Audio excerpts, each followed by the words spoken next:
Stephen got in Megan's face again. Yeah, he tried to fight me. No, just kidding. This man tried to kick my ass. And then last week, I mentioned the Stephen Meagan feud offhand, and apparently that reminded Stephen that it's been a while. We're beefing. Yeah.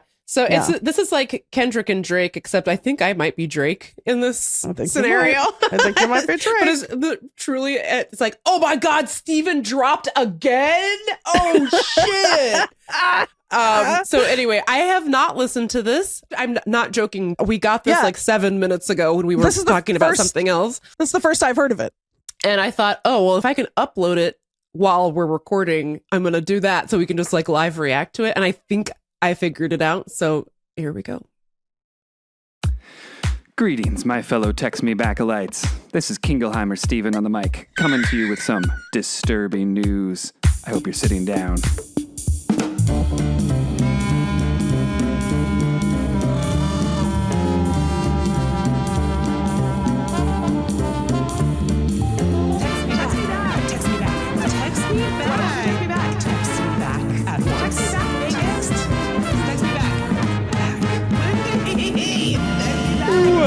Welcome to Text Me Back podcast. It's the only podcast. Oh, Lindy's wearing a ceramic ring.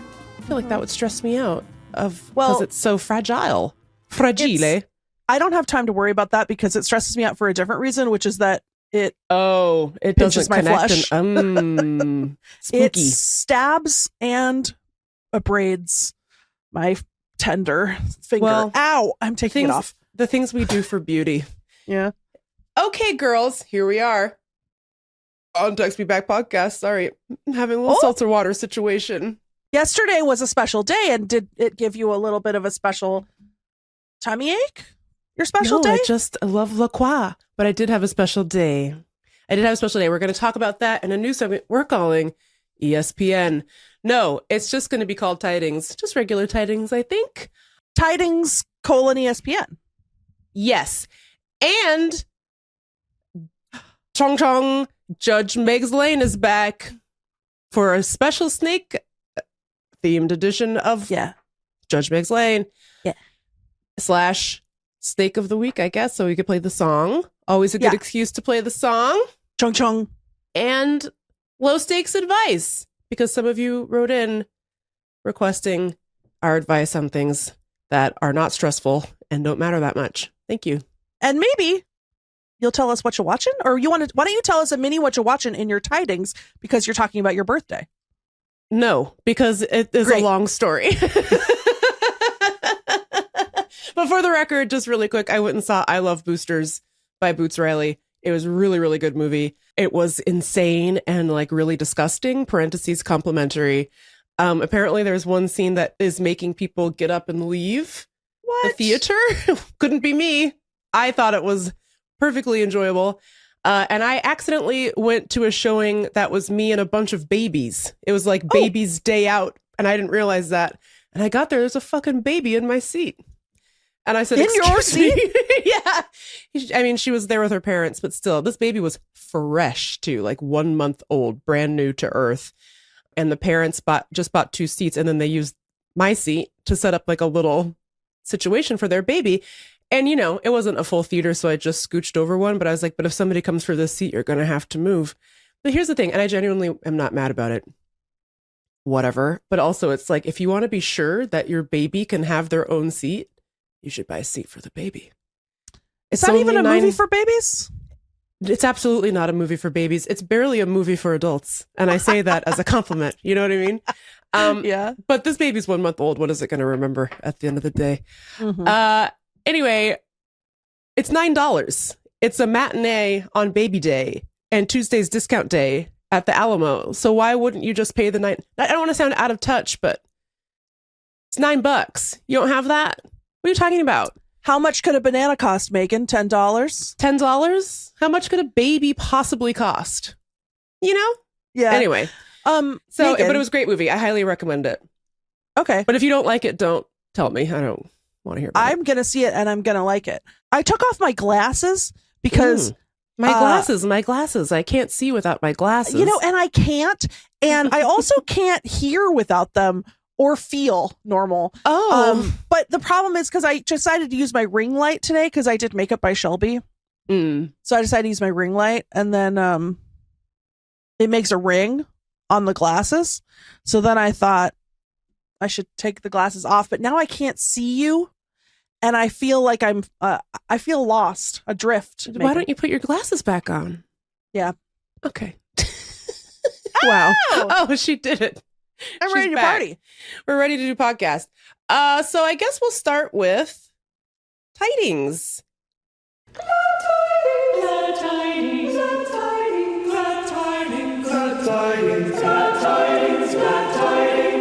Oh, it's Tidings, sports. Take me out to the Tidings. Take me out to the hot dog. Oh. Take me out to the baseball. I am old and I want a baseball. Wow. That was nice. Thanks. Wow. We should license that before it's too late.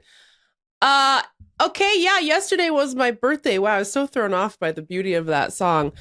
I went to a Mariners game. Friend of the show, Brian, and I took the little train up to Baltimore to watch the Orioles play the Mariners. Spoiler alert, they lost by a lot. Really? The Mariners lost? The Mariners lost like 7-2. Oh, no. It was so fun. We don't tell the Maryland Department of Transportation, but we had a few cans of wine on the train, which was really fun. Both my nephews called me, by the way. It was so exciting. It was so thrilling. I was like, oh my God, talking to little people on the phone. This is so precious to me. So that was like the best birthday gift ever. Anyway, but we get up to Baltimore. I did not have crab cakes, but I had a crab taco. And it was so good. I was like, this is delish. Had a little brewski. We're walking around Camden Yards. I'd actually never been to that stadium before, so it's really nice. It's really lovely, very wonderful atmosphere for a ball game. And I had a feeling that the Mariners were going to lose because they won the previous 2 games, but I was like, I don't care. I'm just going to go into this with the mindset of having a nice time, which I did, because guess what else? It was freaking dog night at the stadium last night at the ballpark. And so we're walking around and there's freaking dogs everywhere, dude. Hashtag wiki feet. Get your dogs out. Yeah, I was like, get them dogs out. I want them crusty and dust. No, so there's like dogs walking around in little Orioles t-shirts and Orioles scarves. One bulldog was wearing a tutu. They had like a dog contest. It was like a beauty contest, I guess. Like you could enter your dog to win like dogster of the game or whatever. Dog Botox. And those freaking dogs are lucky that Kevin was not allowed on the train because he would have mopped the floor with those freaking dogs, man. He's shaped like a mop, so. Yeah, he's literally a mop's son. Anyway, so they were showing all the dogs on the big screen, and so we were like, and we were sitting right under the big screen, so I kept turning around to be like, look at that one! Like, oh, there's a Samoyed. This is so exciting. So it was truly just like the best possible day. There's a ton of Mariners fans there too, so it was fun being like, go Mariners, yeah! Like being annoying. So Brian got us seats out in center field because I was like, oh, maybe we can like be kind of close to Julio Rodriguez, who's one of my favorite people on the Mariners currently. Is he the center fielder? Yes, and he's very handsome. Oh boy, is he, Meagan. Boy, what a looker. I mean, I don't know anything about him or the sport of baseball, but I looked up a pic. Oh boy, it's really something what he's got going on there. Because you posted a gorgeous selfie before you left, by the way. You were wearing a cute little sporty set, and then you had your Mariners jersey over Mariners it. jersey on. And you and my said, little Mariners hat with a built-in fanny pack, which I got for my birthday from my friends. I'm obsessed with it. And then you said you said something on your Instagram. I said, if you were Julio Rodriguez, would you hit a home run to this woman?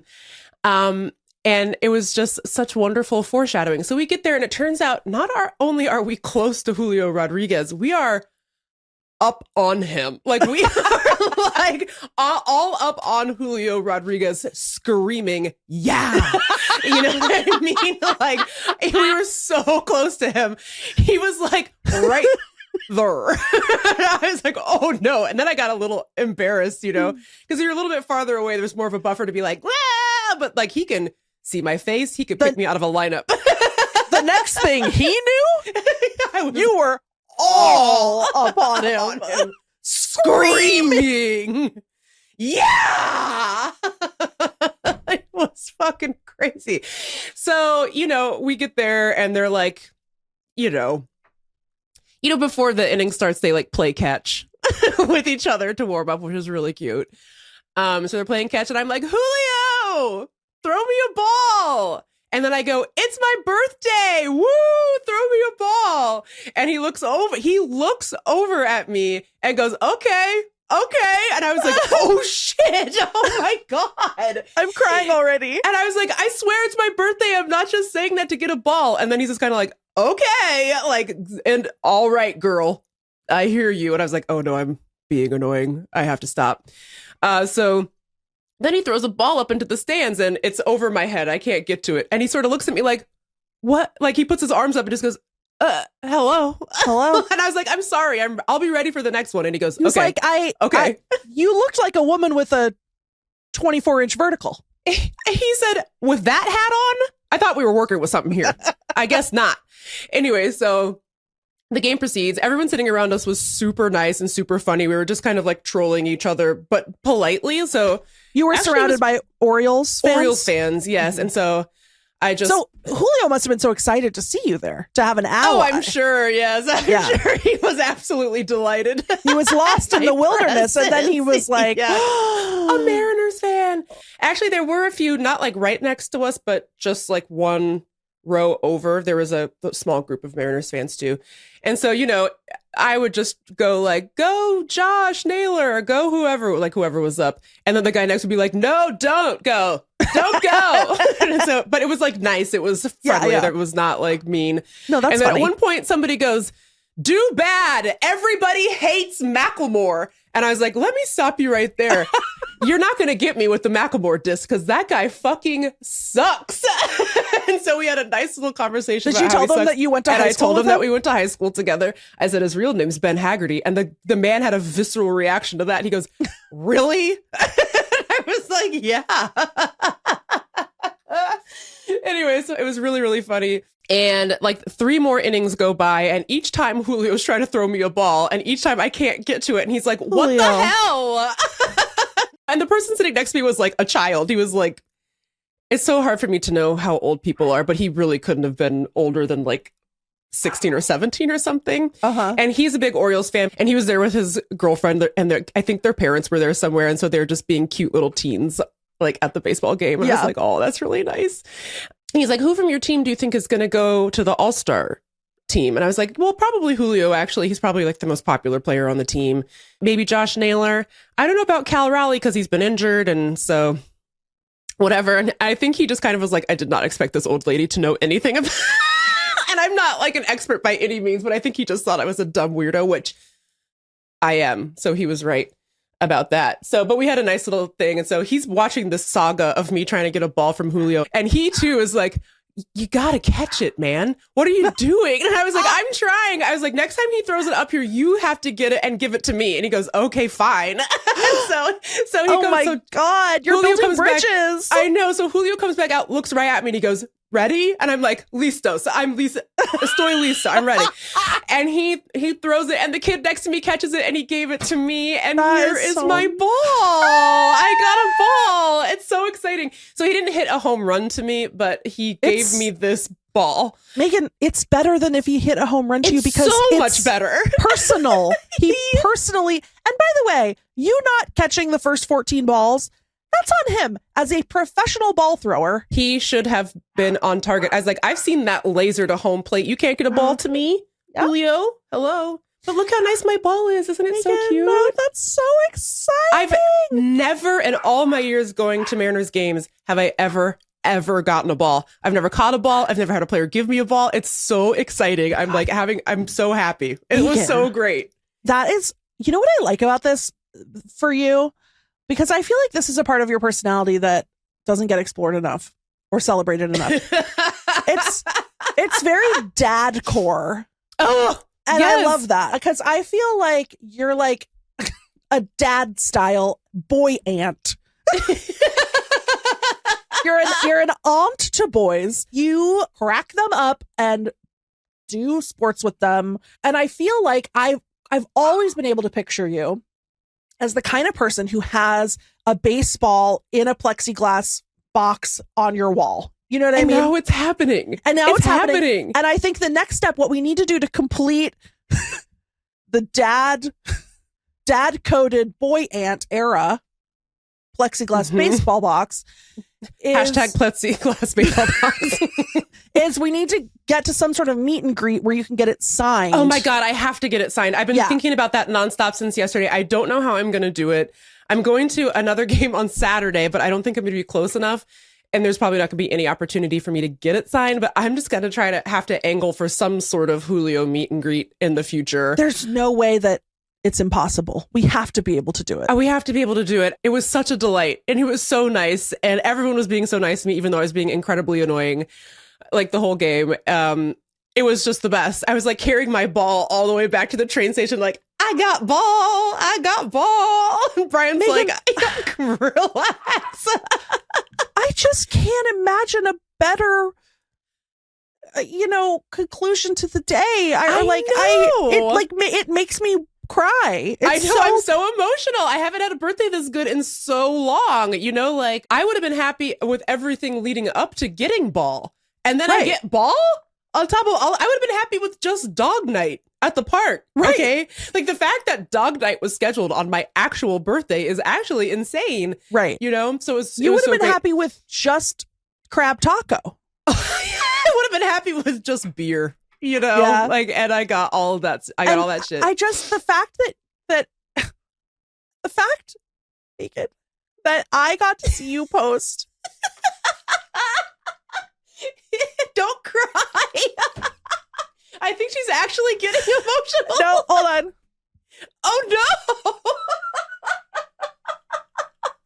You guys, I think she's actually crying. I got to see you post. It's fine. I fixed it. I got to see you post. If you were Julio, would you hit a home run to this lady? And I said, oh, what a cute little post. Ha ha ha. Mm-hmm. And then a few hours later, I said, how's the game? And you said, I talked to Julio.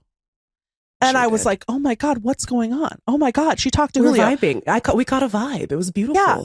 And then just an hour or two after that, I receive a picture of you holding your ball. You say, I got a ball. I said, I got a ball. It was just like, it was beautiful. Everything's so bad, Meagan. It's so bad. I couldn't not. And in these dark times, Lindy, I could never have and again, just to repeat myself, I couldn't have imagined even dog night being scheduled on my actual birthday. Right. That alone is enough to get me through to 2028. Right. Right? Yeah. Then here comes ball. Yeah, here comes ball. I'm good. There's no weapon formed against me or my ball will prosper. Unless I guess the weapon is a baseball bat. But if it's anything other than that, they'll never get me. They'll never get me. There's just nothing more that you want for your friend than to see something like this. What do you think would be your version of birthday ball from the hottest man in the world? I feel like for you, that would be like you and Barry go on a beautiful hike and he's really well behaved the whole time. You come home and your family has made for you some like luscious dinner and something like a very cream based accoutrement. You know what I like? I like a fettuccine with like a smoked salmon cream and dill. Yeah. But maybe also on the hike, I ran into Alexander Skarsgård. He said he takes his pants off. We kiss at the top of the mountain. Mm-hmm. He says, Lindy, later tonight, I know it's March. This is weird, but there's a Scandinavian Christmas market. Yes. Yeah. And I'm going to be there in Quilcene. Mm-hmm. And I'm going to be wearing a cunty little crop top. correct. Would you and your family like to join me? I say yes. My family says, you know what? We're sleepy from all that smoked salmon Alfredo. I give them sweet kisses goodbye. And then I go to my date. Alexander and we have eggnog. Very similar to the fettuccine, really. A glass of eggnog. And then we get in his helicopter and we go to his heated pool in Sweden. At the North Pole. Yeah. That sounds. And then we swim. That's what it feels like to get ball. Do you understand? Yeah. So I'm going to keep my peepers open for Mariners meet and greets. Meet and greets, yeah. And if you work for the Mariners organization, which you don't, but if you do, that is within the realm of possibility that someone works for the Mariners. If you have a line on a Julio meet and greet, just definitely let us know because I will fly back special for that.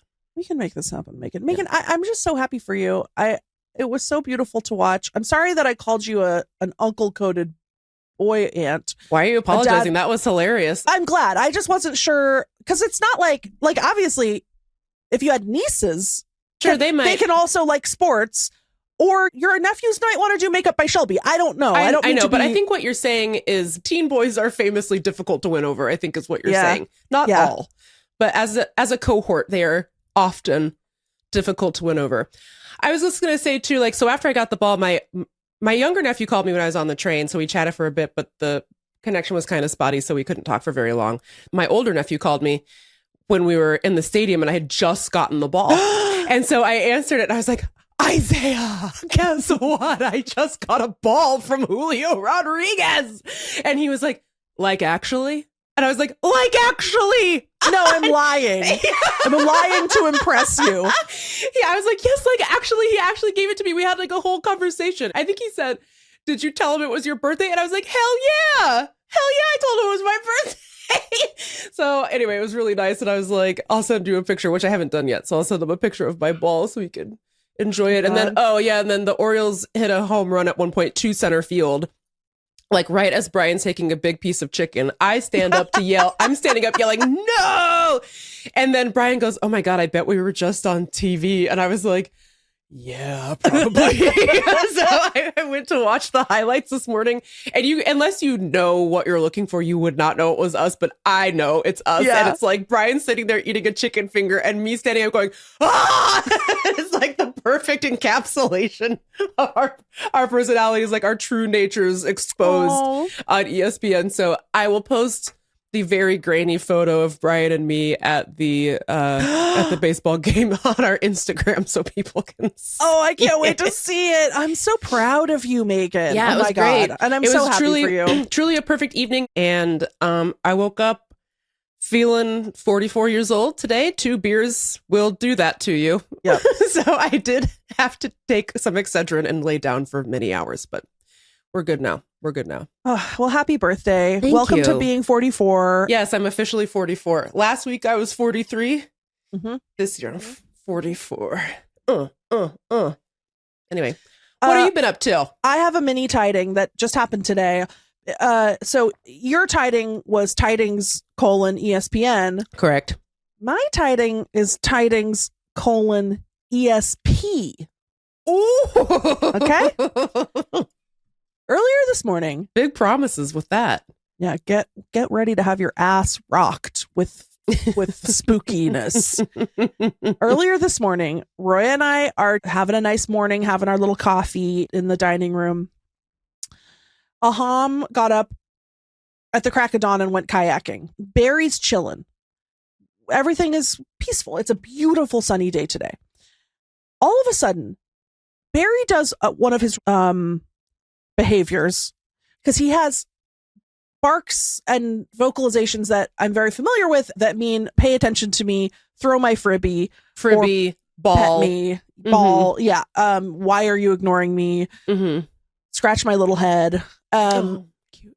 And then he has his big boy bark when something is scary and surprising. Danger. Yeah, danger. Mm-hmm. But then he has a more rare danger alert, which is just a ominous growl. Oh, that one is the scariest. Such as a wolf might do. Yeah. Mm-hmm. So all of a sudden, we're just sitting there. Nothing changes. I perceive nothing. All of a sudden, Barry, his head whips around. He stares at the front door and he goes, scary. I know. So I'm like, what's going on? What are you sensing? What are you detecting? Because he really almost never does this. So something's going on. So I get up, I peek out the little window in the top of the door. I don't see anyone out there. And like sometimes Tilly, the neighbor dog, just invites herself over. By the way, now Tilly, I don't know if we have time to get into her, but what a queen. I've never met Tilly myself, but I've seen pics. I can't help but stan a queen. That picture that you sent me after she took off after a cougar, okay, and like was not to be seen. Owners freaking out, like that's it. It's curtains for Tilly. They heard a horrible screaming noise in the woods.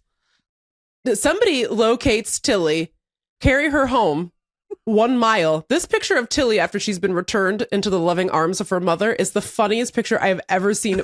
Tilly is straight up like, ow.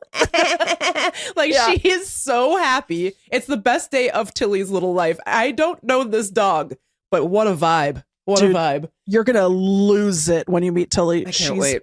Incredible. Yeah, our neighbor called us sobbing and was like, Tilly took off into the woods and then we heard a horrific screaming. We think she's like injured and dying. Aham and our neighbor chase Tilly through the dense forest nearly a mile. They think they're looking for her body. Oh, Tilly. And then out of nowhere, she just comes trotting out of the bushes. She's like, hey guys. She's got like a mountain lion leg in her mouth. Yeah, she's like, hey. I think what happened is that she chased the cougar. We thought she was the prey, but she was the predator. Got him. And she's tiny, by the way. She's like a tiny pit bull mix kind of a thing. She's so funny. Anyway, so sometimes Tilly will come over and be at the front door, but she usually makes a little scratching at the front door, and Barry recognizes Tilly. Like he wouldn't. But so I was like, well, maybe Tilly's out there and I just can't see her through the window. So I opened the door. I'm like, you know what, Barry, what's the worst that can happen? Sure. Go investigate. What are you growling at? What's the worst that can happen in the middle of the woods where they filmed Twin Peaks?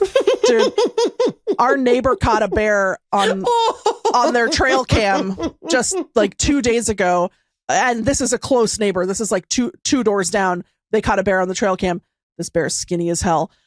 I mean, I guess it's not that long since they came out of hibernation, but I'm worried about this little guy. Yeah. Why is he so skinny? Yeah, you sent me the video of it. He looked quite small. Right? Yeah. And then my knitting celebrity friends, they like to play a little game with me called We Don't Like Barry. They like to roast my son. That's not funny. I know. They're doing real harm. I agree. Thank you. We're calling you in. I sent them the video of the bear from the trail cam. They said, why is the bear so skinny? I said, I don't know. I'm stressed about it. I know this is the wrong thing to do, but it makes me want to put food out for the bear. Knitting celebrity Jessie May says, you already do. Meaning that I let Barry be in the yard. Oh. And she's hoping that the bear will eat my son. Jail. Anyway, so I say, what's the worst that can happen? I'll let him go investigate whatever he's growling at, and then he will be reassured that nothing's going on. So he steps out onto the porch, and then he just continues growling. And he's staring at something just to the left of the door. We have a big stack of firewood just outside the door, and he's staring at something on top of the firewood, and he's still growling. And then he starts trying to climb up the firewood. He puts his little paws on top of the pile of firewood, and he's like trying to get to something up on top. And I'm like, this is not a behavior I've ever seen. What is he doing? I look over there. There's nothing there but one lone, pristine eagle feather perched atop the firewood rack. Barry.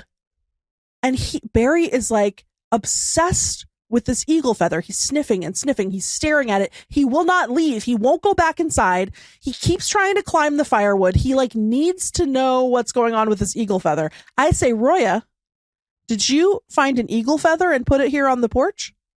She says, no, I didn't. Oh my goodness. It was perched. Or it was a ghost. Or it was a ghost. Here, look. So then I said, no, listen. No. So then I was like, Aham, did you put an eagle feather here on the porch? He says, yes. Oh. But it was hours ago. So what I'm saying is I think there's a ghost attached to this eagle feather, because how did Barry detect the eagle feather through the door all of a sudden? He's obsessed with it. Don't you think there's just a ghost? There's a ghost in the feather? No, I don't think that. But let's let the listeners weigh in. What do you think is up with that eagle feather, and is it a ghost? Are you saying you're saying you think Barry smelled eagle musk and was like, oh, well I think he's just weird. I think he's just a weird little guy. No, he was fixated on this feather through the door. Yeah, I think he's just a strange little man. But how did he know it was there? There's probably something else sniffing the feather or like on it. And he was like, what's that? And like a squirrel was up there. Perhaps, like, what's this? Mm-hmm. Or something more interesting than a squirrel. Like, I don't know. What else do you get out there? Like badgers and stuff? I wish. Chipmunks? Otter? A beaver? It was probably an otter. We do have, yeah. An otter climbed the cliff. Yep. Mm-hmm. He walked all the way up on his little feet. Okay, Dana Scully. Fine. You've debunked it. Mulder, that's ridiculous. Okay, so thanks for nothing. I said let's let the listeners decide. Okay. Is there a ghost? I think it's a ghost. 703-829-0003. Is there a ghost attached to the eagle? I mean, I'm so sorry, but what's the hypothesis that the eagle killed someone and now the ghost is connected to the feather of the eagle that killed him? Or the eagle was murdered and the feather is the eagle's ghost? I just think that a feather feels like a powerful magical object that could hold many energies. Okay. You know, maybe it's the ghost of that mountain lion that Tilly rocked. Yeah, man. Let us know what you think. Let us know what you think. I think it's a ghost, a haunting. I don't know. It's certainly a portent of some type. I don't know about ghost. Oh yeah, perhaps a raven, because the ravens and the eagles are in an unending battle for dominance. Yeah. I wonder who's going to win. The ravens are way smarter. Have you seen that talking crow? Megan, yesterday, also the other day, a couple days ago, I saw a bobcat and it was so cute. And also then yesterday I saw a baby deer that was piebald. So it had like a white body. It looked like a goat with a deer's head, because it was also like kind of the wrong size and shape. I'm worried about it. No. But if you know how I can protect the piebald baby deer, let us know, please. I feel like if you were to ask any one of your neighbors, they would know. Didn't one of your neighbors save a baby deer? Yes, and I texted him and I said, okay, good. I said, Joe, what can be done about this? I need you to keep an eye out for this baby. She's currently with her mommy, but I don't know if she can keep up because she has stubby little legs. Not stubby little legs. She has stubby little goat legs. But yeah, it's freaking Gaia's bounty out here is just exploding. I'm looking it up. That is a weird looking little guy. Yeah, I'll send you my video I got of her or him. Cute. Well, nice. So that's my tiding. I think there's a ghost trapped in a feather on my woodpile. If you're a psychic, how can we free the haunting spirit? Let us know. 703-829-0003 or deartextmeback@gmail.com. Now we're going to take a break and then we're going to do Judge Meg's Lane. Judge Meg's Lane. Snake edition. Where we make a verdict about a snake. Stay tuned.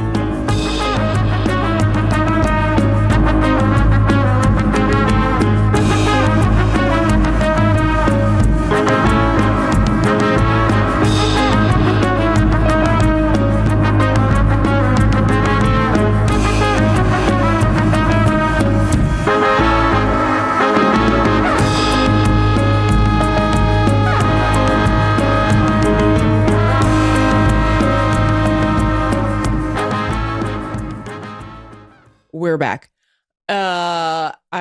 Once again, I do not have the song ready. Oh, here it is. Oh, that was easy. Snake of the Week. Snake of the Week X Judge Meg's Lane, to be more specific about it. Lindy, would you like to present your case?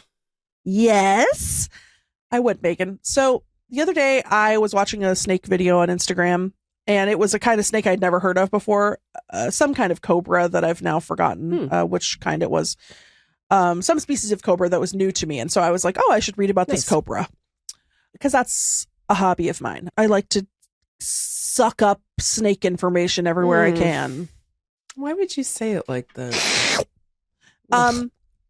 So I'm looking at the snake's Wikipedia, and then at the top of the snake's Wikipedia, there's a little link that says, would you like to look at portal:/snakes? The Wikipedia snakes portal? And you said, bam, yes.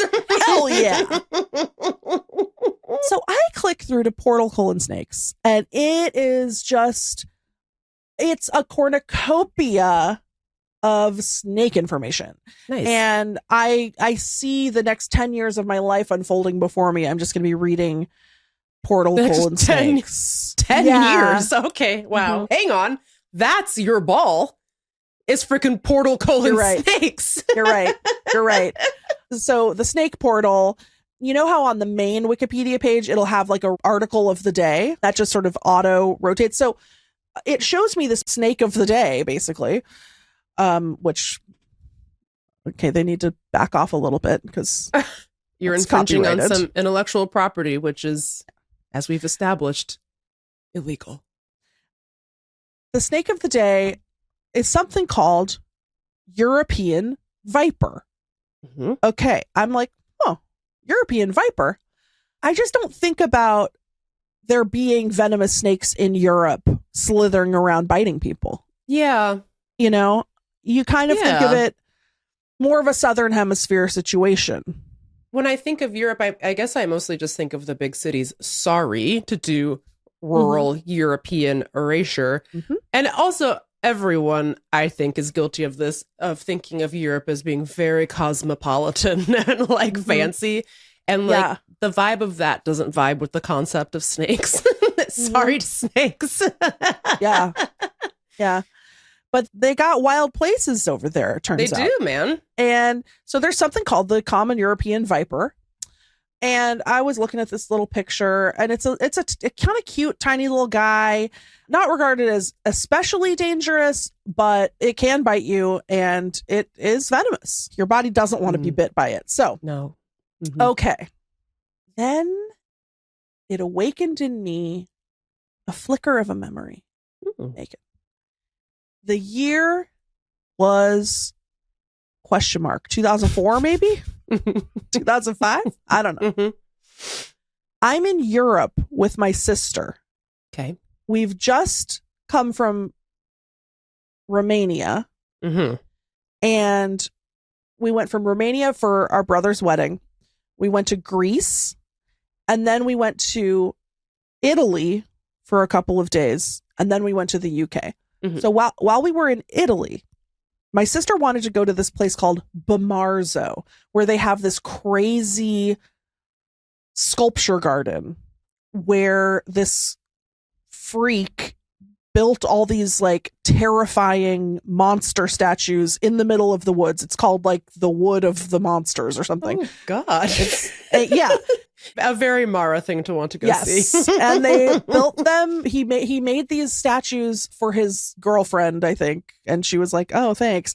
I don't remember. She said, oh. I don't remember the whole story, but like, it's a very cool place, but not easy to get to. And this is pre-cell phone, Uber, and all of that. Yeah, exactly. So we're like figuring it out.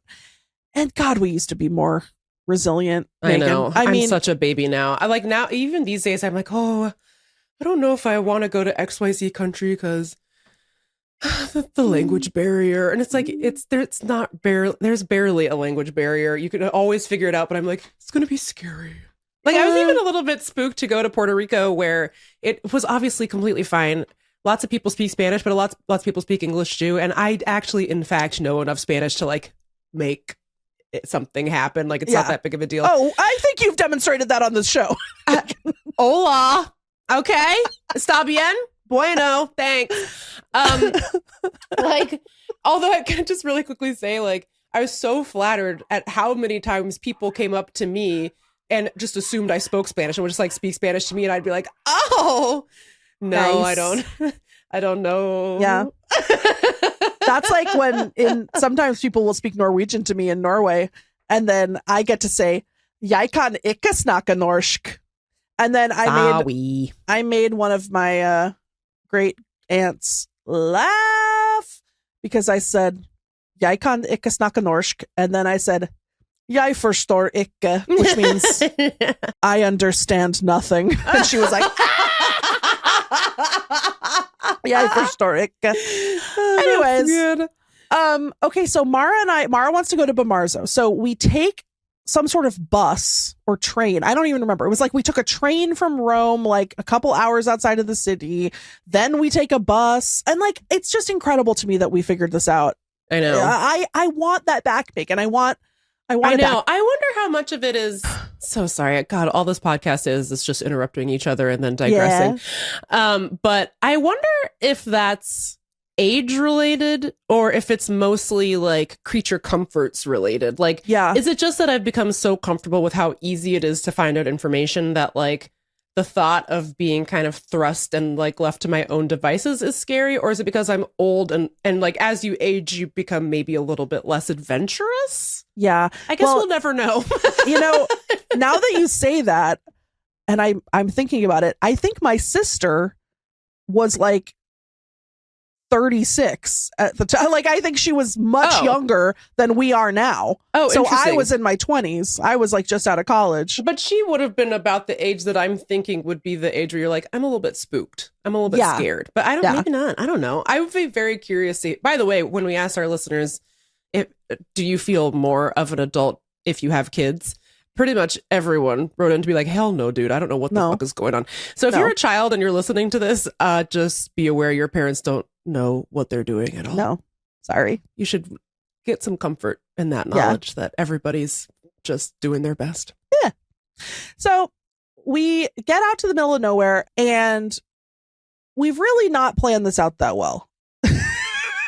But we're walking in the direction of the forest, and what ended up happening is we found like a hotel, like a resort, and then they, I think, called a taxi for us, and then the taxi took us there and waited for us while we did our tour, and then took us back to the train. Wow, they waited for you. I think so. Interesting. I mean, this is a long time ago, so it could actually be the opposite. It could be that we got a taxi at the train station who took us to the forest, refused to wait. Then we walked to the resort and then got it. But I'm not really sure. But it was some combination of walking and a taxi. And while we're walking just along this 1-lane road through the Italian forest, we're still having fun. We're in a good mood. We're a little bit thirsty, hot. I remember it was really hot. I'm walking along, and then the animal part of my brain is like, something's happening. And I look down, there's a tiny little coiled snake in the grass on the side of the road.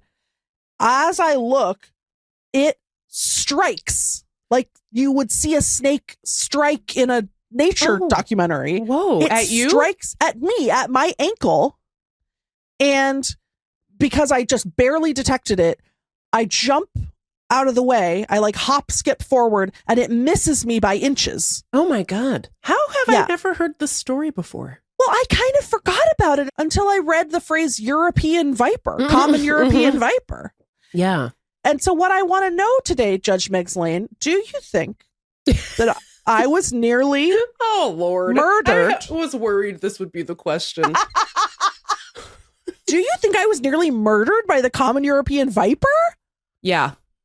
Wow! I do.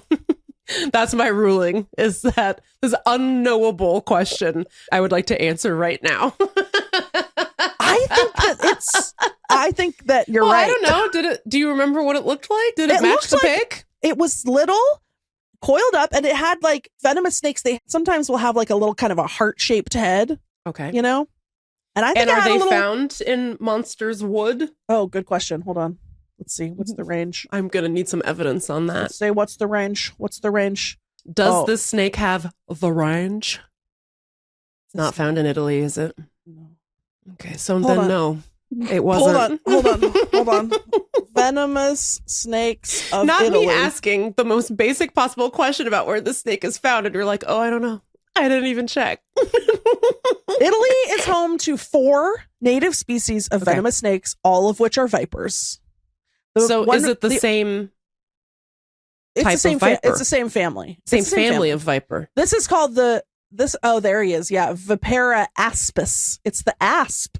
Is that who killed Cleopatra? I could have gone the way of Cleopatra. Do you think that the snake thought I was pretty? Like Cleopatra? Yes. Okay, I feel like this totally looks like the snake. Okay. See, a bite from this species can be more severe than the common European viper. Okay, and it's very painful.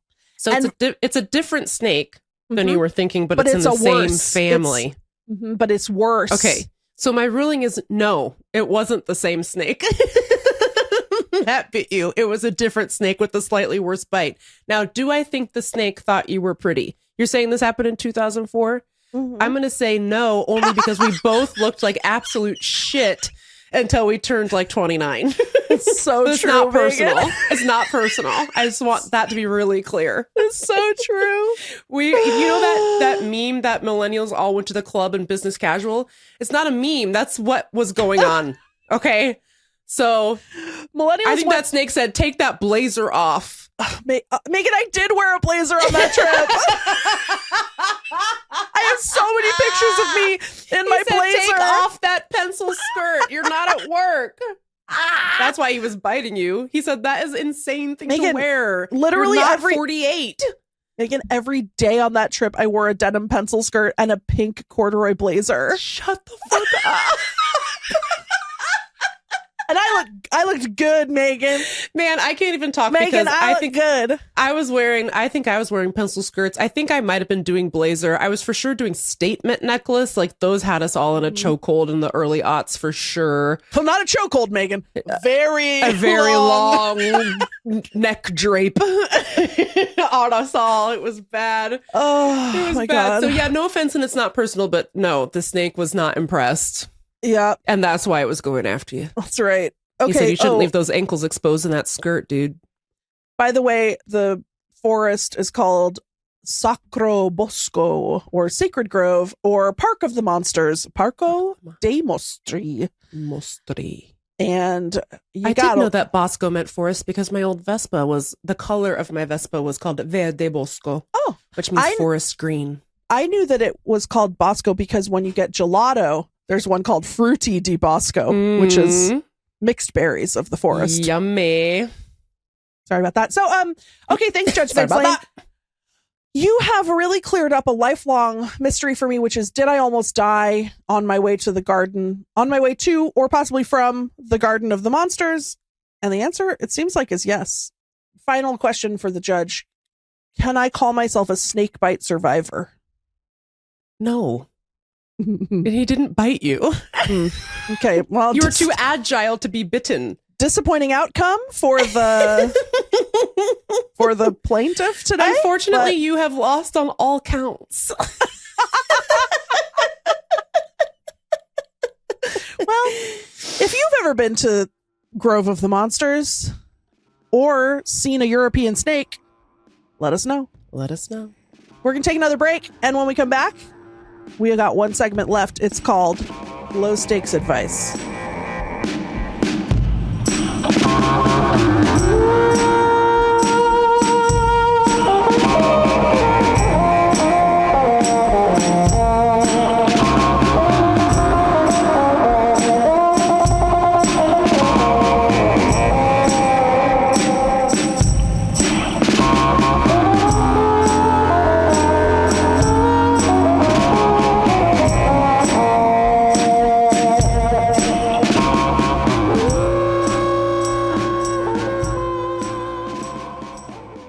Welcome back to Text Me Back podcast. I'm Lindy West.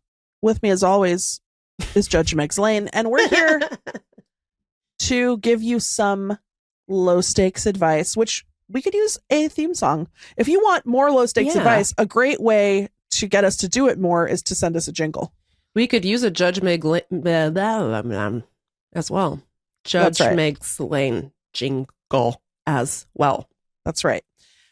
We've only done this once before because I think we were stressed. We needed a segment idea, but we were stressed out, and we were like, we're not qualified or in any kind of a headspace to give people real advice. Yeah. It might have been a KUOW thing where they're like, you should have people write in advice. And I think we were immediately like, but it can't be. It has to be stupid. Has to be because if somebody writes in being like, why does my family hate me? That's not gonna. Right. I can't answer that. Yeah. My child threatened another child with a knife. Oh. Well, good thing you've come to the Fart podcast. So we solicited some low stakes advice, and we got 3 beautiful questions. The first question comes from Meagan. That's my name. That's your name. This is Meagan with an H, another popular Meagan that we support. I'm not going to say your last name because I don't know people's comfort level with that, but this is Meagan from the Discord with the water drinking hognose snake. Oh. And if you're not in the Discord, you have missed your chance to see Meagan's snake drinking water. And Patreon.com/textmebackpod. It's worth it for that alone. So, low stakes advice. The question is, what's the best way to schedule potty, gas, and snack breaks on a road trip? Should you wait until your tank is on empty and your bladder is going to explode? Or should you seek out superior gas station and rest stop options beforehand? As a child, we only took road trips and never flew. We packed all our snacks and lunches and stopped at McDonald's to pee, and we weren't allowed to order anything. Now, I know. Excuse me?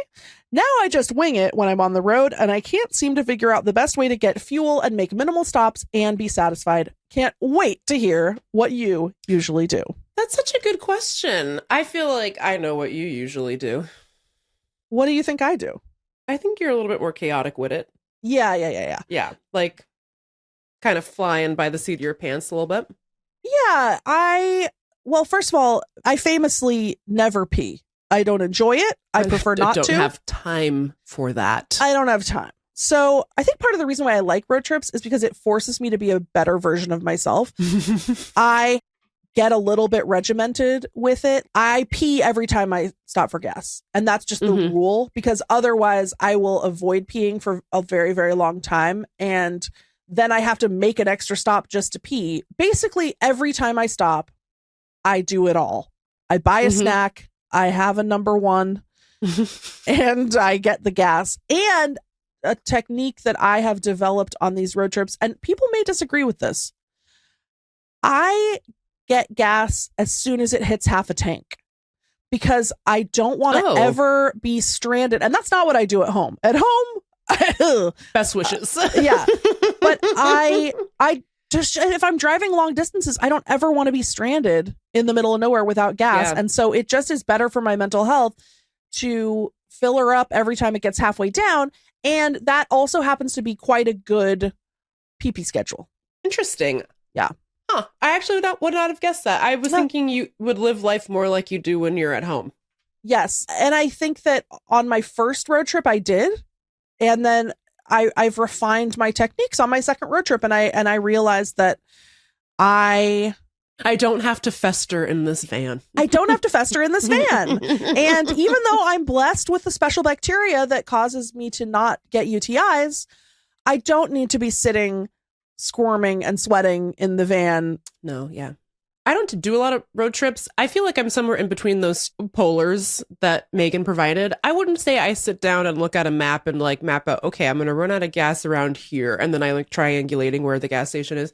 I think I'm a little bit more casual. I would say I might wait till I have like a quarter tank and then be like, oh, next place I see a gas station, I'll pull off and go there. I used to be a lot more chaotic, and I didn't used to think you really had to like plan in advance. So as you'll recall, you and I went on a road trip from Seattle to North Dakota for one of your family reunions in 2007. That's I right. believe. We were promised a pizza cruise down the Missouri River. That did not materialize. North And I think- Dakota relatives, if you're listening, still waiting on that pizza. Still mad. Anyway, so I think we both were like, oh, let's just go. Like, we'll just drive out there. It'll be fine. We'll stop at a motel, whatever. It'll be fine. And, we're driving through Montana. There's not an open motel. We were like Mary and Joseph looking for a place. Everything was closed. It was terrible. Or not closed, but like booked. Everything remember was fully why? booked. Yes. Wasn't it because of Sturgis? Yes. Like everyone was heading to Sturgis. And so every single motel from like Seattle to North Dakota was completely booked. It didn't even cross my mind that would have occurred.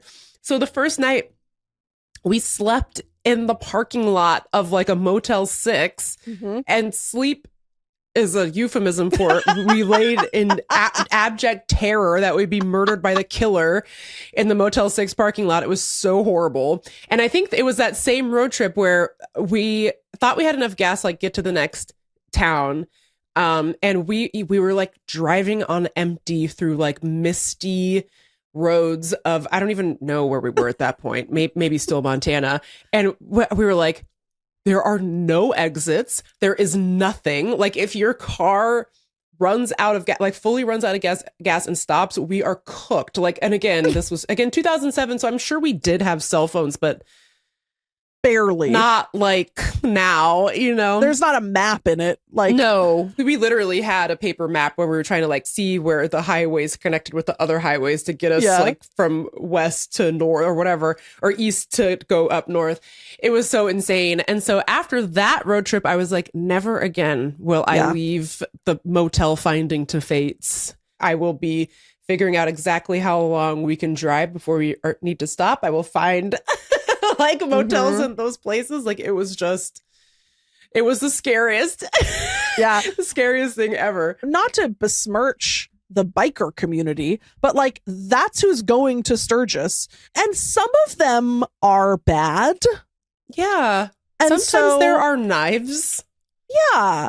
I don't know if you've watched HBO's Task, but it's about evil bikers. Yeah, man. And here's little Lindy and Meagan reclined fully in the front seat of the Volvo. I remember we put towels in the windows and we rolled the windows up to try to like hide ourselves.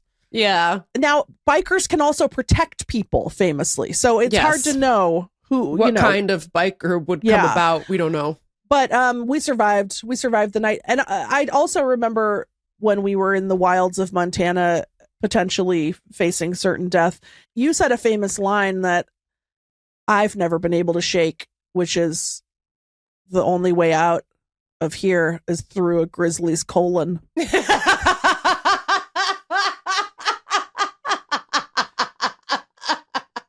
That's what you said. I forgot about that. So. It was true.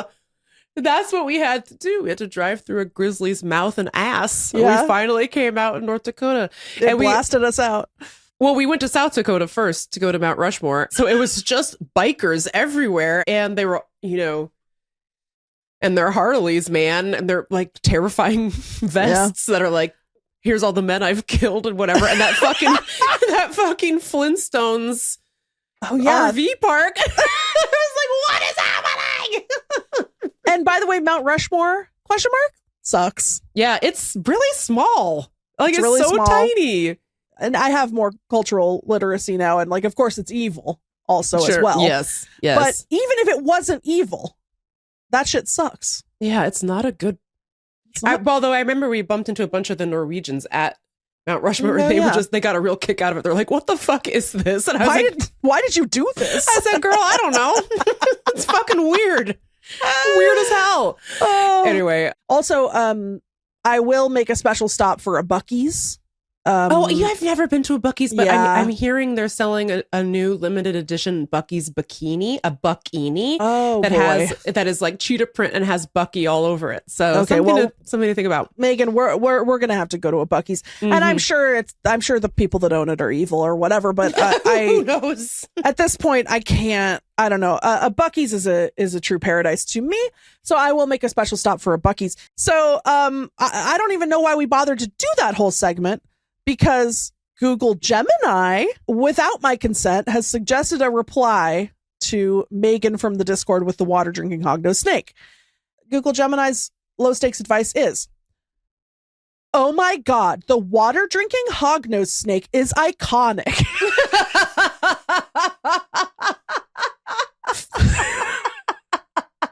For road trips, I always try to stop before I absolutely have to go, especially for gas.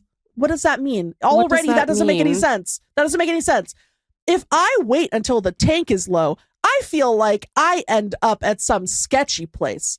For peeing, I'm probably slightly more aggressive, but I try to time it with a gas stop if possible. Yeah. Well, how did they know that? That's good work there. Snacks are just constant, obviously. Can't wait to hear what you decide! ! Mwah! Because Meagan gave us a ma like we do at the end of the podcast. And then Google Gemini mimicked it and also said ma at the end. I don't like that. So that's our first low stakes advice. Do you want to do the next one? Sure. It's this one's from Miriam, and she writes, I have received a sourdough starter. The larger starter she came from is named Dolene. What Dolly Parton or fictional ladies from songs themed option do you think would be a good name for my sourdough starter? Warmest regards, Miriam. And I don't have a good answer to that, Miriam. I'm sorry, but here's what Gemini said. Oh my God, Dolene is incredible. For yours, you have to go with Jolene. Or maybe Jolene the starter. Or if you want to go deep cut, maybe Jolene, Jolene, Jolene, the name repeated 4 times. Let me know what you pick. Meagan. You know what, Meagan? There's nothing we can do. AI is the future. Yeah, it's inevitable. Resistance is futile. Because it does a good job. It's named your sourdough starter Jolene the starter. The fuck? I mean, this isn't a pun, but you could just name it Fancy from the Reba McEntire song. Oh, yeah. Your sourdough starter may have been born poor white trash, but Fancy was her name. Here's your one chance, Fancy, don't let me down. You know, and she becomes a sex worker. Well, if you wanted it to be Dolly Parton themed, you could name it Slime to 5. That's good. Something to think about, Miriam. Or you could go with Jolene the starter, or Jolene, Jolene, Jolene, Jolene. The name repeated 4 times. And by the way, it's Jolene, comma, the starter, and starter is capitalized. Yes. So that's a pretty good answer to your question. I don't think I can do any better than that. I'm actually like speechless with how mad it makes me. I know, it's so stupid and so bad. Because and the annoying thing about it too is that like stupid people, but people justify their use of AI by being like, well, I'm not creative. I can't write music. I can't do this. Like whatever. It's like, neither can it. This motherfucker said Jolene, comma, the starter. And you're like, oh, I need this to write my scripts for me because I'm not creative enough. Maybe you should have your TV show be called Script the TV show. Thoughts? Like, how about TV show, TV show, TV show, TV show, the name repeated 4 times? Miriam asked a simple question. Can you come up with another bread-themed pun on a pop song that is a woman's name? So it can't even do those 2 simple steps. It just went backwards to Jolene, which was the original starter, the starter's mom, Dolene, and then it unpunned it. Yeah, made it worse. So, okay, what's a song that's a woman's name? Allison by Elvis Costello. Mm-hmm. So then we make it bread themed. We call it Al Yeast Son. Al Yeast Son. Done. You're welcome. Cowboy Starter. It's a pun on the Beyonce album. Cowboy Starter. Anyway, fuck AI. I hate it so much. I love cowboy starter. Okay, let's just look at our last question from Jennifer. My birthday is tomorrow and I turn 47. Congratulations. Happy birthday. Our birthday is today, the day that we're recording this, the day happy after your birthday. I have let all my gray grow out, and although I get compliments on my hair, I still wonder if I should color it. I miss my brown hair, which I dyed when I was younger. Am I perpetually destined to dislike my actual hair, whatever it looks like? What do I do? Now, would you like to hear what Google Gemini says? Yeah, I do. First, it says, Jennifer, in all caps, happy early 47th. Listen. You are perpetually destined. This is crazy. This is a crazy thing to say. Listen. You are perpetually destined to dislike whatever you have until you stop caring about it. That's the secret. If you miss the brown, go brown. If you love the gray, rock the gray. It's your hair. It's your day. No stakes whatsoever. Meagan. No stakes. And why are these all coming from me? I don't know. What the fuck? I don't know. Oh my Meagan. God, that's so mean. Well, hey, look, Jennifer, I just watched the most insane hair transformation video on TikTok. I do not know the name of this hairstylist, but he's some Australian person. A very distinguished older woman is sitting in this chair, and she had been coloring her hair, but she was sick of the maintenance of it and started to grow it out. But there was a very harsh line where her gray had come back in and the color was still left in the hair. This guy, I don't know what he did, but he blended it all out. So like the gray was very prominent, but he added a lot of like depth and dimension and like made sure that that really harsh color she had in her hair was sort of blending into the gray. It looked so natural, so beautiful, like brown undertones. And it struck me as a lot less maintenance than like getting your hair colored where you're like doing all over color. And it's like you have to maintain it. For me, Jennifer, the maintenance aspect of it alone is why I don't color my hair at all. I'm 44, but I have a lot of grays like kind of woven into my hair, and I have this little gray streak that is kind of hidden underneath. So cool. I like my streak, but I hate the grays throughout my hair, but I don't bother with the coloring because I just am too lazy to keep up with. And like you have to go like every 4-6 weeks or something. The costs and the maintenance just strike me as like oppressive, honestly. So I would just keep it gray. But you know what you might want to ask is like try to find some inspo of like where they've used color to add dimension to your gray, but you don't have to go in all the time to like for like root touch up or whatever, because overall your hair is gray, presents as gray. So I would look into that if you are really feeling like I hate this. I feel like there is probably an option. Hairstylists, write in. What am I describing? I don't even know what I'm describing. But I feel like there's a way to make your gray look amazing without having to be all futzing with the root touch-ups and whatever. Yeah, I mean, I got custom crazy color for years and years, and it was just something that I loved to do, and so I made it a priority because I loved my friend Jenny did my hair. I loved getting to see Jenny. And Hi, Jenny. Hi, Jenny. It was something that was fun for me, and it was a fun outlet for self-expression. Nowadays, I live in the woods, and I did color my hair for book tour because I needed a little bit of a revamp. But now I think I'm gonna have my new gal Dylan, who I also love, take it back something closer to my natural hair so that it can just grow out again, like a light brown, dirty blonde type. Exactly. But I don't regret those years of coloring my hair, and so I definitely think that you should do. Sorry, not to second Google Gemini. Never love yourself. But I do think that you should do whatever you want, whatever would make you happy. And I feel like people love to do a lot of moralizing about like, no, you should love your grays or whatever. You don't have to. You don't have to. You can totally dye it, and playing with your hair color is fun. So do whatever you want. However, I will also say that the young people are paying a lot of money to have their hair made into gray, you know? Yeah. But also, they don't really know what. I mean, here's the thing about gray hairs. I don't know if you know. Do you have gray hair? I can't tell because my natural color is so sort of grayish. The thing about gray hair, it's because if it were just the color of the hair, I wouldn't give a shit. The texture of gray hair is like, it's just very different than my hair's natural texture. Yeah. So they don't curl right. They're just like boing all over the place. They won't lay flat. It's like, that's what's annoying about them. And I feel like color doesn't fix that anyway. So I'm like, whatever. Right. I guess I'll just live with it.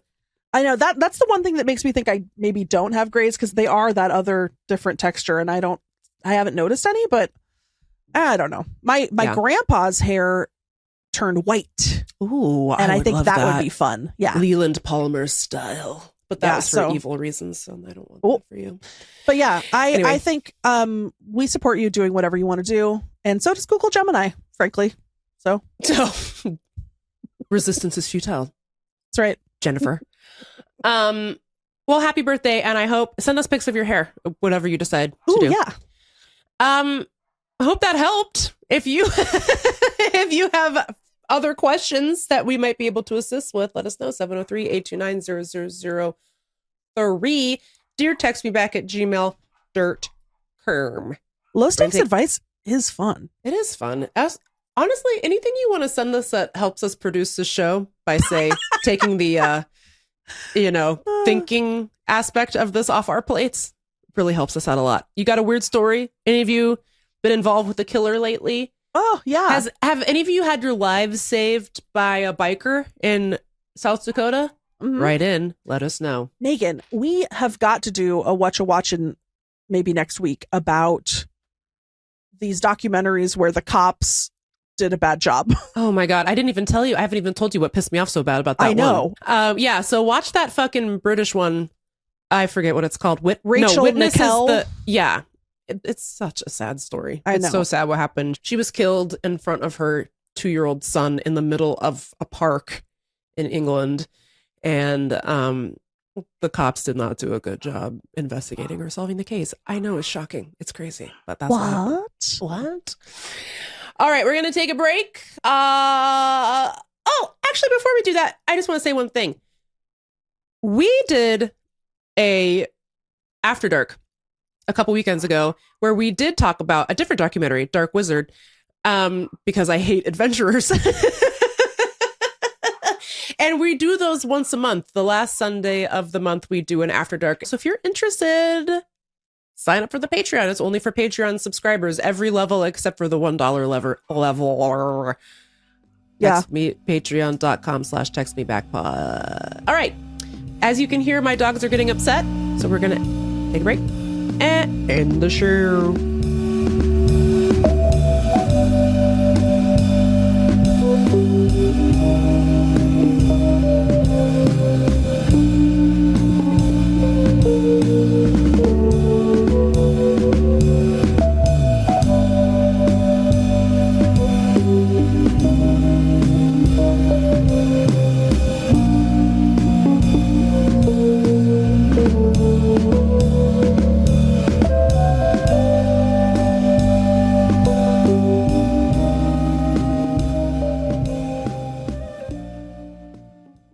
Well, here's what happened. While we were recording this episode, by the way, my dogs have been so annoying today. I don't know what's going on out there. It's fucking hot as ghost balls outside, man. It's so hot.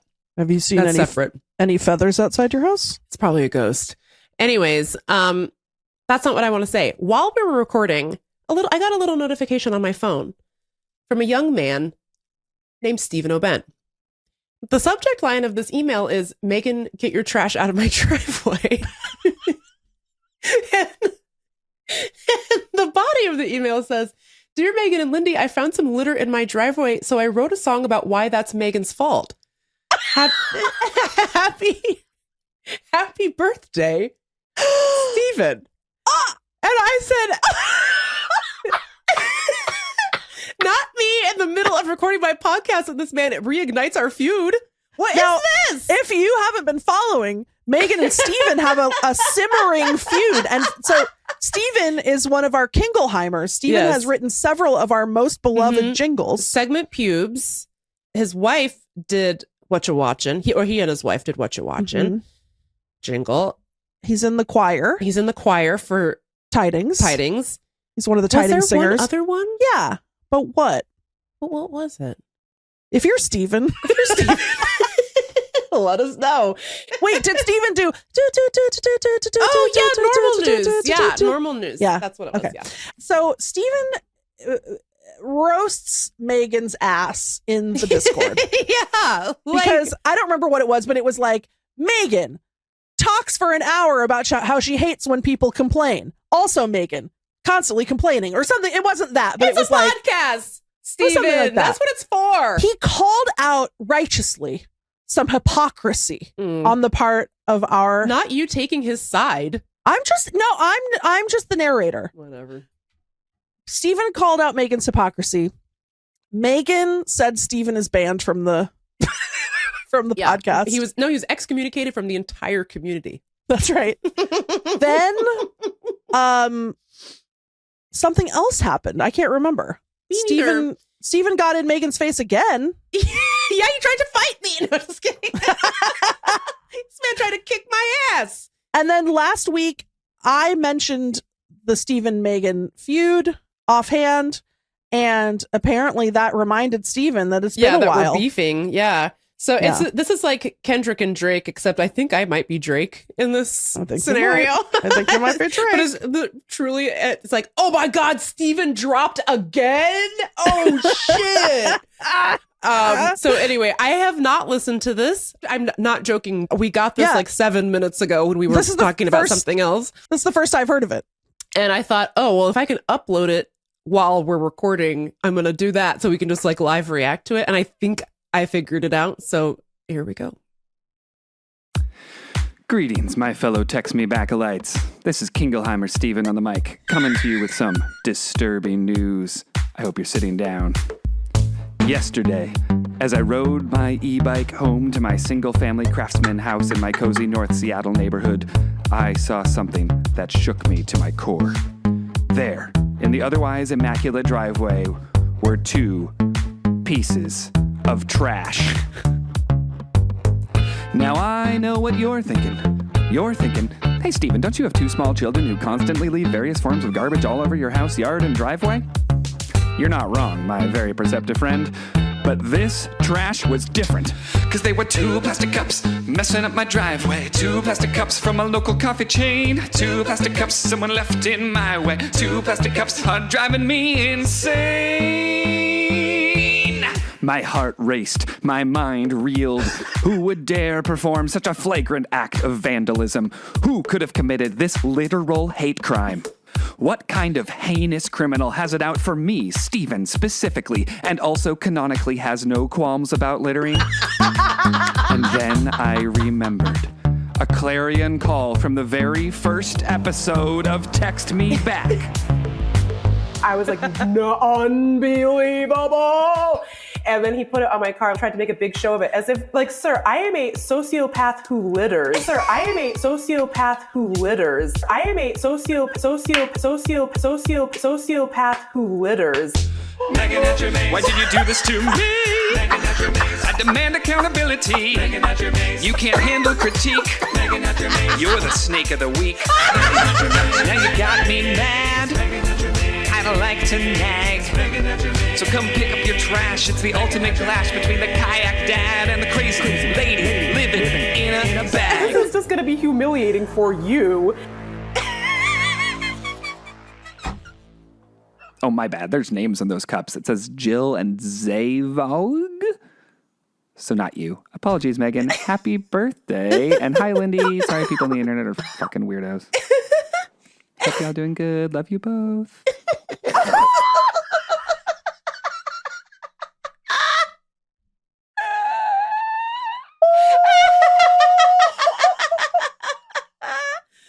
Oh, my face hurts so bad. Oh my God. Not this man digging into the archives to roast my ass. Oh, it's wonderful. Oh, I can't believe I cried twice in the same app. Yeah, so he sent a picture, and as the song was playing, I'm like, these fucking cups say Jill and Zegra, but why am I in it? Oh my God. Oh my God. Man. Oh, My whole ass government name dropped in the song. My God. Wow, Oh that my worked out God. even better than I could have ever hoped. That was really Steven. funny. That was so funny. Steven, that was so funny. Wow. Megan, what have we created here? I don't know. I mean, That I was can't. something else. we should quit the podcast and Stephen should take over. Yeah, you can have all of our assets, which is a website, and we don't have a website. We don't even have a website. I guess an Instagram account, some beer and some frozen peas. Oh my God, Stephen. God, that was really funny. Stephen, just when I thought I couldn't get any better than ball, you come through with the title of the song is MHM is a sociopathic litterer. And it was beautiful. Yeah, it was beautiful. Oh my God, I'm you dead. know what? You're one step towards your EGOT there, Stephen. I think that's Grammy potential. You know, that's Grammy bait, baby. Yeah. I don't even know what to say. Like, I genuinely don't know what to say. That's the funniest thing that has ever happened to me. I actually don't know what we're going to talk about next week because I think we've hit the zenith of this. It's literally downhill from here. Oh my God. Well, thanks for listening to Text Me Back podcast. I'm Lindy West, and with me is my co-host Jill Zagreb. We gotta go. Permanently. We're not coming back. Look. Also, as we established last week, we can't pay you, Stephen. So sorry. Man, I think Stephen's doing it not for the love, for the hate. He's doing it for the hate of the game. And honestly, I have no choice but to respect it, you know? So anyway, we hope you enjoyed. If you want to support the show, patreon.com/textmebackpod, or you could send a diss track to our email, deartextmeback@gmail.com, and we'll Meagan, probably play it. What are you gonna do? You know that you have to make a diss track. No, back. I can't. You know, I'm going to do what Drake did when he clearly lost to Kendrick and just say, well, bye. I'm going to sue my record label and I'm going to disappear to Canada. That's what I'm going to do. Yeah. Bye. Whatever. Nice knowing you guys. Oh, man. I know I can make it through. Okay. Thanks for listening. We love you. Goodbye. Goodbye. Greetings, my fellow Text Me Back-alites. This is Kingleheimer Stephen on the mic, coming to you with some disturbing news. I hope you're sitting down. Yesterday, as I rode my e-bike home to my single-family craftsman house in my cozy North Seattle neighborhood, I saw something that shook me to my core. There, in the otherwise immaculate driveway, were two pieces of trash. Now I know what you're thinking. You're thinking, hey Stephen, don't you have two small children who constantly leave various forms of garbage all over your house, yard, and driveway? You're not wrong, my very perceptive friend. But this trash was different.